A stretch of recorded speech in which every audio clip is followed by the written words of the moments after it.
Halo guys, Assalamualaikum, selamat datang kembali di NN Top 11 Channel. Apa kabar semuanya? Semoga teman-teman selalu sehat dimanapun berada. Musim ini saya punya satu misi yang sangat-sangat besar, yaitu mempertahankan quadruple untuk yang ketiga kalinya secara beruntun.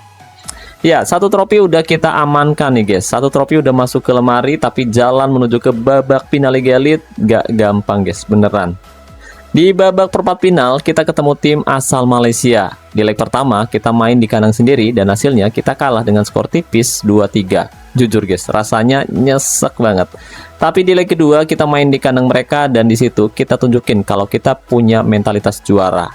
Ya, akhirnya kita menang dengan skor telak 4-0 dan kita berhasil comeback yang rasanya sangat-sangat luar biasa. Dan akhirnya kita berhasil lolos ke babak semifinal. Nah, waktu kita kalah di kandang sendiri, jujur guys, saya sempat ragu banget. Tapi comeback 4-0 di leg kedua, menurut kalian kira-kira itu momen terbaik musim ini atau bukan nih guys? Oke, terus di babak semifinal, lawan yang kita hadapi yaitu Buraloid FC. Ya, dua leg sebenarnya kita menang sih, tapi jujur guys, mereka bikin saya frustasi karena mereka mainnya sangat rapi dan pressingnya dapat. Terpaksa saya harus ubah tempo, ubah formasi, dan untungnya strategi yang saya jalanin ternyata efektif guys. Dan akhirnya kita lolos ke babak final dengan agregat 7-5.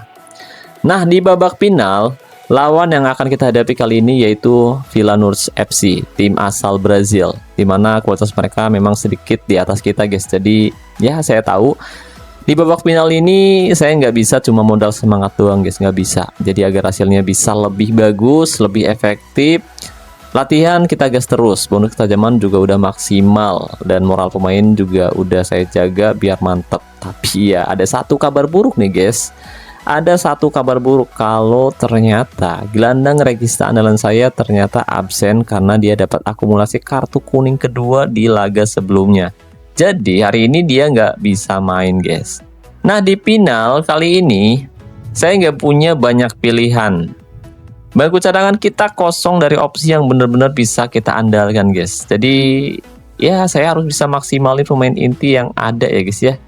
Hari ini kita nggak bisa rotasi, nggak bisa eksperimen. Jadi kita harus benar-benar fokus. Awalnya saya sempat mikir kalau hari ini kita bakal pakai formasi 4-4-2 klasik lagi guys. Tapi dengan absennya regista andalan saya tahu ritme area tengah bakal pincang banget. Akhirnya saya putusin buat pakai formasi 4-3-1-2. Formasi yang udah lama banget nggak saya pakai, tapi hari ini itu yang paling masuk akal sih. Saya tahu formasi 4-3-1-2 ini bukan pilihan yang populer, tapi menurut kalian, kalau misalkan kalian ada di posisi saya, apakah kalian tetap pakai formasi ini atau kalian ganti? Coba tinggalkan pendapat kalian di kolom komentar video ini. Tapi sebelum komentar, jangan lupa bantu support terus channel ini dengan cara klik tombol like maupun subscribe. Oke, dan untuk susunan pemainnya sendiri, di posisi back saya nempatin 2 back tengah, 2 back sayap, 2 gelandang sayap, 1 gelandang tengah, 1 gelandang serang tengah, dan 2 striker. Kenapa ini penting? Karena lawan pakai formasi 4-1-2-3 pistol guys. Mereka punya 1 gelandang bertahan, 2 gelandang tengah, 2 penyerang sayap, dan 1 striker. Artinya mereka kuat di sisi sayap dan punya kontrol di tengah. Kalau kita pakai formasi yang terlalu melebar, kita bisa kalah jumlah di tengah. Tapi dengan 4-3-1-2, kita punya 3 lapis gelandang yang bisa nutup ruang, plus 1 AMC yang mungkin bisa mengganggu build up mereka dari DM. 2 gelandang sayap kita juga bisa bantu bertahan di sisi guys. Jadi walaupun mereka punya winger, kita nggak benar-benar kosong di flank. Dan 2 striker di depan, itu senjata kita buat counter cepat. Kita nggak main lebar, tapi kita main direct. Jadi ya, ini bukan formasi ideal sih, tapi ini formasi yang paling realistis buat kondisi tim saya hari ini. Ya, hari ini kita bakal main dengan apa yang kita punya. Dan kalau semua pemain tampil maksimal, formasi ini bisa jadi kunci buat nahan tekanan dan buat nyari celah. Nah, kalau kita bicara soal formasi 4-3-1-2 yang saya pakai di final ini, jujur guys, ada satu titik lemah yang nggak bisa saya tutupi, yaitu area tengah.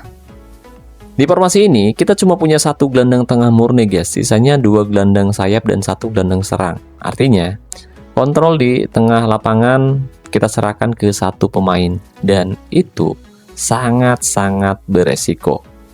Apalagi lawan kita pakai formasi 4-1-2-3 style. Mereka punya satu gelandang bertahan, dua gelandang tengah aktif, dan dua penyerang sayap yang bisa turun bantu build up. Jadi secara jumlah mereka unggul di area tengah. Ya, mereka bisa offload di area itu, bikin kita kesulitan buat jaga ritme dan transisi. Kalau kita telat nutup ruang, mereka bisa leluasa main kombinasi di area tengah.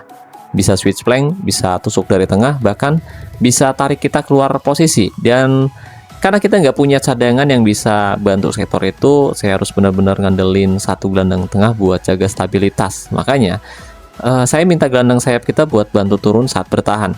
Nggak bisa cuma nunggu doang di sisi, guys. Nggak bisa. Kita harus aktif bantu nutup celah. Tapi tetap aja, itu bukan solusi yang ideal sih, karena secara struktur kita tetap kalah jumlah.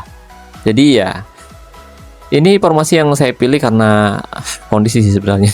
Tapi saya sadar guys, kelemahan utamanya ada di area tengah ya guys ya. Dan kalau lawan bisa manfaatin itu, kita bisa keteteran guys. Tapi saya percaya kalau pemain kita tuh disiplin, terus bisa jaga posisi dengan baik dan nggak panik, kita harusnya masih bisa tahan tekanan itu ya guys ya.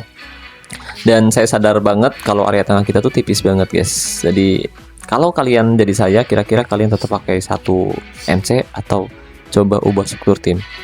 Coba tinggalkan pendapat kalian guys. Oke, jadi formasi ini memang punya banyak celah ya guys ya. Seperti yang kita bahas tadi, tengah kita tipis, lawan punya 3 pemain aktif di area itu, dan sementara kita cuma punya 1. Tapi saya nggak punya banyak pilihan guys. Bangku cadangan kita kosong dari opsi yang bisa bantu di sektor itu. Jadi saya harus percaya sama pemain inti yang turun hari ini. Yang saya tekankan ke tim yaitu disiplin, jangan terlalu agresif di awal, jangan keluar posisi terlalu jauh, kemudian gelandang saya harus siap turun bantu nutup ruang.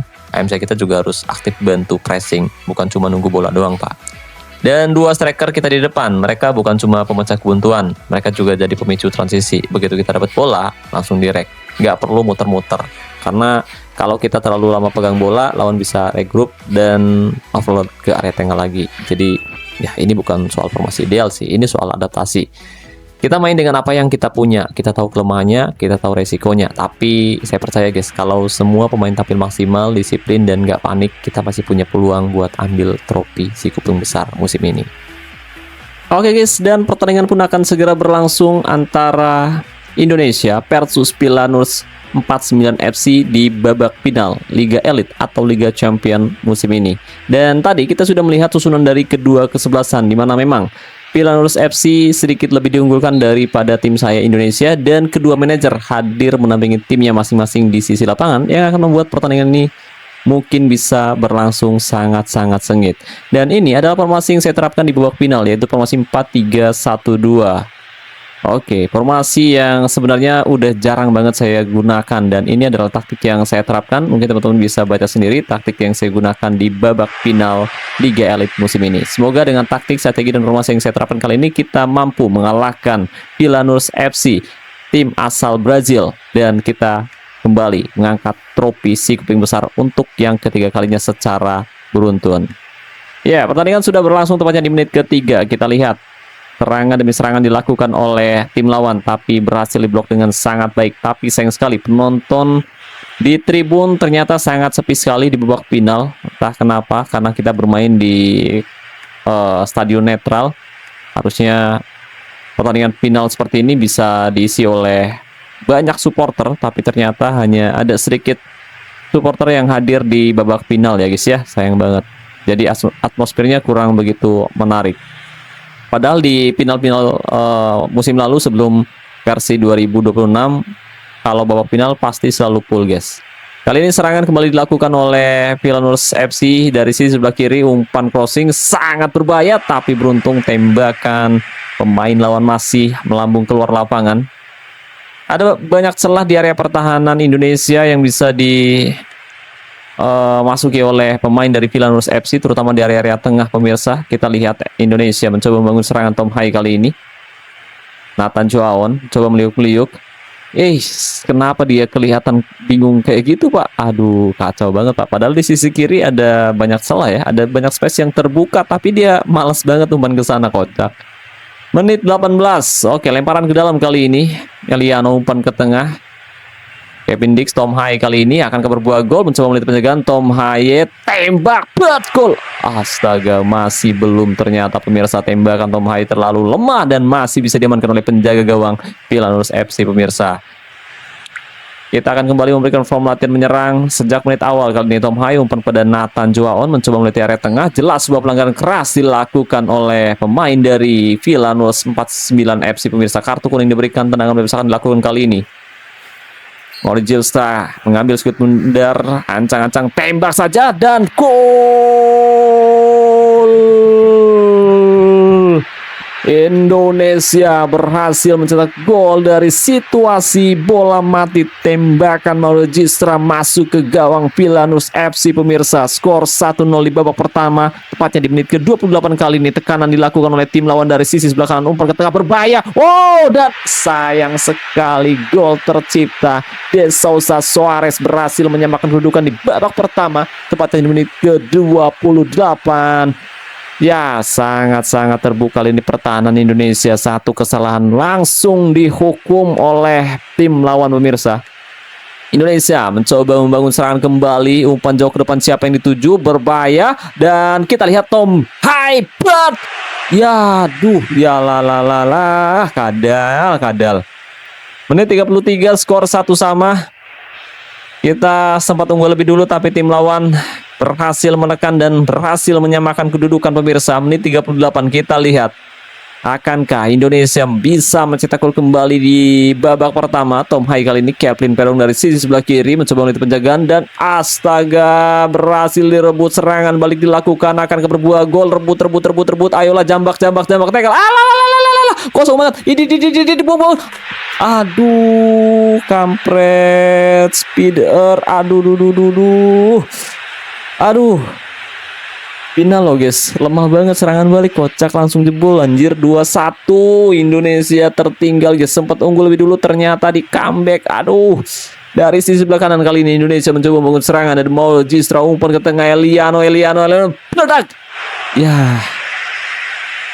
Aduh, kacau guys. Kita coba tarik ke depan Tom Hai dan juga Morjilsta guys. Ini depan kita masih harus diasah lagi skill dan juga finishingnya ya guys ya. Skor 2-1 Indonesia kali ini tertinggal 2-1 atas Philanus FC pemirsa.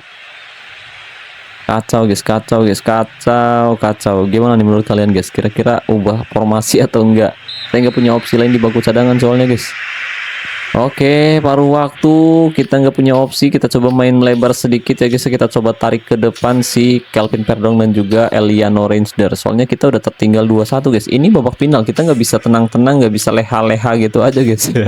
Leha-leha apa itu pak? Oke, Nathan Joaon juga kita tarik ke depan ya guys ya, tepat di posisi terbaiknya, dan kita berikan mentalitas menyerang untuk Dian James. Posisi Rizky Ridho kita tukar dengan Jai Ijes karena tadi ada banyak salah di posisi tersebut. Jadi ya harusnya Jai Ijes bisa menahan gempuran di area tengah. Kita lihat kick-off babak kedua sudah dimulai. Kevin, aduh, serangan balik lagi, kocak. Aduh, hanya ada. Aduh, kita lihat sisi sebelah kiri, jangan sampai dikasih bola, cok. Aduh, Jai Ijes. Itu guys, ada Jai Ijes guys. Apakah kita harus merubah taktik di babak kedua? Menit 52 kita coba fokus umpan kemana ya? Sayap kiri aja lah, kita coba dari sayap kiri guys. Semoga tim lawan tidak bisa mencetak gol kembali. Menit 52 kita coba nonaktifkan serangan balik guys. Kita coba nonaktifkan agar penguasaan bola kita semakin banyak, dan kita coba pakai gegen pressing dengan gaya tackle keras. Kita berharap ada salah satu lawan yang cedera. Mampus, tapi nggak cedera lagi anjir. Bahaya. Kartu kuning buat Rizky Ridho guys. Skillnya doang tinggi pak, tapi kasar mainnya, kocak. Kita lihat tendangan bebas, jangan sampai berbuah gol. Ayolah, final ini, kocak. 2-1, gimana nih, bisa nggak di comeback? Comeback maksudnya comeback. Kelvin Perdong kali ini umpan pendek oleh Romeni dari sisi sebelah kiri, mencoba melihat penjagaan, rasanya kebingungan. Kelvin Perdong bagus sekali umpan ke tengah, Nathan Joaon pedak. Aduh, lagi anjir. Lagi tembakannya masih bisa diblok dengan sangat luar biasa oleh pemain dari Philanus FC. Skor 2-1. Philanus FC unggul 2-1 atas Indonesia yang sebelumnya sempat unggul lebih dulu, tapi ternyata Hasil di comeback di babak pertama. Ada Kelvin Verdong kali umpan ke tengah. Nathan Joaon oleh Romeni. Bagus umpan terobosan. Tom Hai yang dituju. Bagus sekali Tom Hai. Ada dua pemain Indonesia di sana. Tembak. Buat. Gol. Etan. Kita coba serang dari sisi kanan guys. Kali ini kita coba serang dari kanan ya guys ya. Oke, segala cara udah kita coba karena kita nggak punya opsi jadi kita belum melakukan perubahan. Aduh, serangan balik lagi anjir. Aduh, kosong banget. Ada spread. Tackle bagus. Tackle kakinya sampai patah anjir. 6-4. Panik. Tenang guys. Tenang. Kita masih punya kesempatan untuk bisa membalikan keadaan. Tendangan sudut kali ini semoga berbuah gol. Aduh, kipernya gede banget kocak. Kipernya GG banget anjir. Aduh. Kita coba pakai gaya umpan panjang guys. Coba pakai gaya umpan panjang ya guys ya. Ini bener-bener kacau sih. Menit 72 guys. Aduh, kadal. Ayolah. Serangan kembali dilakukan oleh Villanueva. Umpan crossing De Souza berhasil diblok dengan sangat baik Tom Hai di sana. Tenang guys. Kita kasih mentalitas menyerang lagi. Atau kita coba ubah formasi, tapi saya ragu-ragu. Kita nggak punya opsi lain soalnya. Eliano kali ini dari tengah mencoba melihat penjagaan. Eliano gol. Eliano berhasil nyetak gol penyama kedudukan di babak kedua pemirsa setelah mencoba beberapa strategi akhirnya. Taktik yang kita terapkan berhasil, di mana serangan dari kanan ternyata berhasil membongkar lini pertahanan dari Villanueva FC dan skor menjadi 2-2. Indonesia berhasil menyamakan kedudukan pemirsa. Kali ini kita berhasil mencetak gol dan agak sedikit tenang Tom Hai dan gak biasanya Tom Hai tembakan jarak dekat gak jebol anjay. Oke, kita coba ubah posisi. Justra kali ini di kiri, oleh Romeni di kanan guys. Kita coba lihat ya guys ya. Serangan dilakukan kembali oleh tim lawan kali ini dari sisi sebelah kiri. Berbahaya. Umpan kosial. Udah soja soras kampret. Aduh. Menit-menit akhir pertandingan lagi anjir. Aduh, salto. Kosong banget anjir. Aduh, bener-bener sih kocak bener. Astaga, kadal. Aduh. Menit 87 ayolah. Ada satu kesempatan guys. Semoga ini adalah satu kesempatan untuk bisa menyamakan kedudukan. Kita lihat Nathan Joaon dari sisi sebelah kanan, ada Kevin Dik umpan pada Eliano melewati 1, 2 penjagaan umpan ke tengah. Mario Gistra tembak buat gol.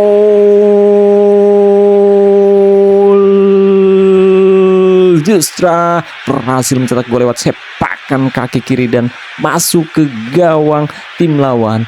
Skor 3-3. Oke, kita coba bertahan guys. Kita coba bertahan karena pemain sudah mulai kelelahan. Skor 3-3. Semoga ini bukan gol. Oke, bukan. Serangan terakhir tadi menit 89. Kalau dia nyetak gol udah pasti kita kalah guys. Tapi pertandingan bakal berlanjut ke babak extra time. Oke. Benar-benar menegangkan. Kita coba rapatkan barisan karena kita bermain terlalu terbuka dan kita lihat tadi gol salto yang dilakukan oleh tim lawan ya, sangat-sangat luasa. Nggak ada pemain yang mau menjaga tracker lawan guys, nggak ada yang mau menjaga. Jadi dia bisa salto dengan sangat-sangat bebas ya. Kita coba rapatkan area tengah ya, jangan sampai mereka bisa mendominasi area tengah lagi. Oke. Verdong, kamu tetap main ke samping, kamu main ke tengah, begitu pun dengan Eliano, kemudian rapatkan barisan di area tengah. Semoga kali ini tidak melakukan kesalahan ya guys ya.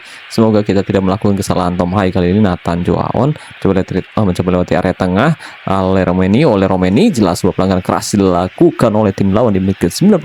Satu kesempatan kartu kuning diberikan, tendangan bebas akan dilakukan kali ini. Maul Gistra ancang-ancang mundur 2 langkah, tembak saja dan gol. Mano Gistra berhasil mencetak gol dan joget-joget pemirsa. Luar biasa tembakan Mano Gistra, lagi-lagi masuk ke gawang tim lawan. Skor 4-3. Indonesia berbalik unggul atas tim asal Brazil pemirsa. Villanueva FC tanduk dan kali ini masih tepat dipelukan penjaga gawang dari Villanueva FC pemirsa. Skor 4-3. Kali ini kita agak sedikit bisa bernapas lega, tapi masih belum aman karena pertandingan masih belum benar-benar berakhir. Serangan kembali dilakukan oleh Romeni dan ya padahal nggak offset, kocak, kenapa ragu-ragu ya. Oleh kacau, oleh kacau, oleh kacau. 104 help time, yuk. Bisa, ayolah, ayolah.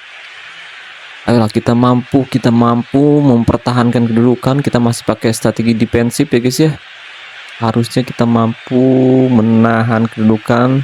Hanya tersisa 15 menit lagi waktu normal. Semoga kita bisa mencetak gol lagi, harusnya segitu biar lebih aman. Soalnya kalau misalkan skor 4-3 mereka nyetak gol lagi, pertandingan akan lanjut ke babak adu penalti guys.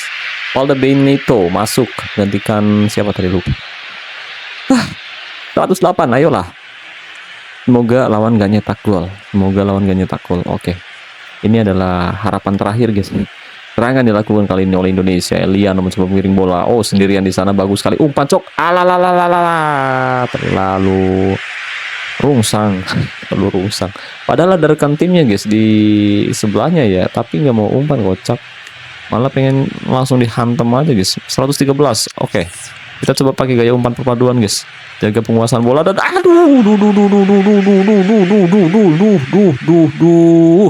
nyaris bae anjir.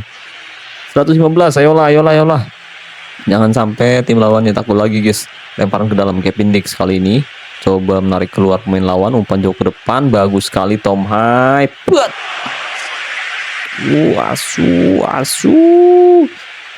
Beberapa kesempatan udah bisa kita belum bisa kita maksimalkan dan tidak ada lagi waktu yang tersisa. Ini Indonesia berhasil mengalahkan Pilanurus FC dengan skor tipis 4-3 di babak final Liga Elit musim ini pemirsa. Luar biasa. Dan akhirnya kita menang dengan skor tipis 4-3, tapi cukup buat amankan trofi Liga Elit musim ini guys. Mantap guys, alhamdulillah ya guys ya. Tentu pertandingan ini nggak mudah guys, nggak sempurna, tapi kemenangan ini datang dari keputusan yang sangat-sangat berani dan eksekusi yang disiplin. Ya, final ini berat banget guys, jujur berat banget, tapi hari ini kita menang. Nah, menurut kalian apa nih yang paling bikin kita bisa bertahan sampai akhir? Taktik, mental, atau keberuntungan?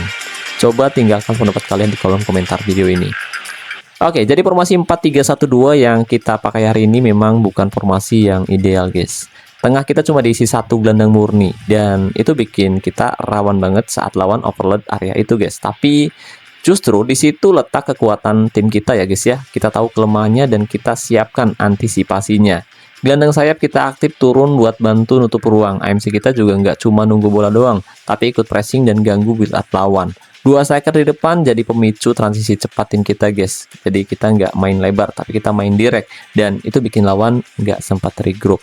Secara taktik kita main disiplin banget, nggak banyak rotasi karena bangku cadangan minim opsi.